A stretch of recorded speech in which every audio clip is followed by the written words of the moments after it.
হরে কৃষ্ণ বন্ধুরা, এই দেখো সকাল সকাল আমি পুজো দিচ্ছি।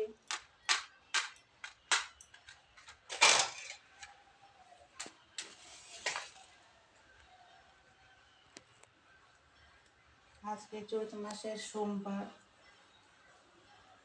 দেখো ভোলে বাবাকে নীলকণ্ঠ ফুল দিয়েছি। এখন আমি পুজো করবো। আর তোমাদের কার কার সকাল সকাল পুজো করা হয়ে গেছে অবশ্যই করে কমেন্টে জানাও। আর কেমন লাগলো তোমাদের সেটাও জানিও। আর সবাই লাইক শেয়ার কমেন্ট করে দিও।